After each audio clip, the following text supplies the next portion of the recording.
Hello everyone, my name is Cameron Stewart, and in this video I'm going to be telling you the importance of not texting while you are driving. I bet that not many of you knew that texting while driving is even more dangerous than driving while drunk. Or did you know that it only takes a fraction of a second to harm someone in a way that cannot be taken back? Just imagine this.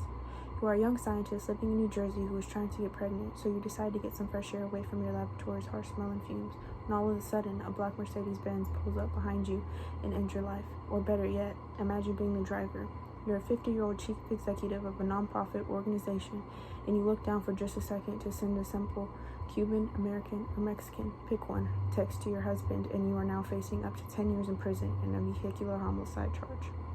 Was that text really worth it? Was it worth an innocent life and 10 years in prison? Texting while driving is very distracting and dangerous behavior and puts not only you at risk, but others around you too. Today, I'm going to tell you the dangers of texting and driving, the effect that texting has on our driving, and ways to reduce the accident rate due to texting and driving. First, I would like to talk about the dangers of texting and driving. According to the Centers for Disease Control and Prevention, when you text while you drive, you look at your phone instead of the road, you will grab your phone instead of the wheel, and you will concentrate on your text instead of driving. Answering a simple text can take your attention off the road for about 5 seconds. In a car, 5 seconds is a long time. To put that into perspective for you, that is the entire length of a football field. In those 5 seconds it takes you to send that on my way text, you can end a life. On average, about 9 Americans are killed every day from car accidents that involve distracted driving such as texting. That's at least 3,285 people a year who are losing their lives over a text message. In addition to the dangers of texting and driving, I want to explain the effects texting has on our driving. The first effect that texting has on our driving is called brain drain. Research shows that the brain has a different time processing 2 tasks simultaneously. It is possible for the brain to switch between those 2 tasks, but it will perform each more slowly. Therefore, no matter how much you think you can do 2 things at once, it's just not possible. Another effect that texting has on our driving is our vision. It is a proven fact that a distracted driver's field of vision is cut by as much as 50%. This means that drivers don't see the road, putting everyone, including themselves, at risks.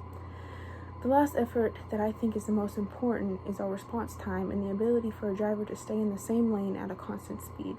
In a study done at the Texas Transportation Institute, it was impossible for a driver to safely maintain their position in the same lane while they were texting, and their swerving was worse in open sections of the course than in barreled sections. It was also almost impossible for them to maintain a constant speed while driving, tending to slow down in an effort to reduce the demand for multiple tasks. By slowing down, you can text, but the driver gains time to correct driving errors. Speed vary was also greater for texting drivers than for non-texting drivers.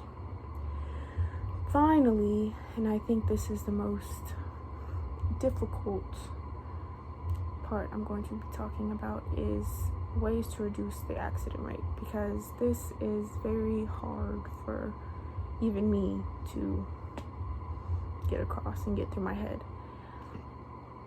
Turning off your phone is a simplest yet hardest way for a person to cut down the accident rates in the US. This task is so hard simply because we feel like if we turn off our phones, then we're gonna miss something important that happens, and we're wired that way, that we feel like the minute we turn off our phones, all of a sudden my dog's gonna die or my grandma's gonna end up in the hospital, and it's just all wired through our heads. The second reason that you can prevent accidents while driving is kind of easier than turning off your phone, is putting it on silent. While it's almost the same as turning off your phone, it gives you the peace of mind that your phone is still on, so if there's that emergency that you absolutely need to use it, then it's there and it's not off and lost somewhere. The final way that you can reduce accident rates is simply by putting your phone out of reach, whether that be the glove box, the trunk, etc. Just put it somewhere where you cannot just grab it while you're driving, keeping your mind totally focused on the road and not on the phone that is sitting there tempting you right there.